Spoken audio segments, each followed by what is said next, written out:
Herkese merhaba arkadaşlar, kanalıma hoş geldiniz. Yepyeni bir videoyla karşınızdayım. Arkadaşlar, bugünkü videomuzda Türkiye'nin güzeller güzeli Ebru Şahin ve eşi Cedi Osman'dan yepyeni görüntüler geldi. Ben de bu görüntüleri sizler için YouTube kanalımda video halinde sunuyorum.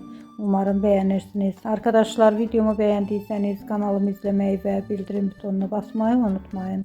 Şimdilik benden bu kadar olsun. Yeni videomuzda görüşmek üzere. Hoşça kalın.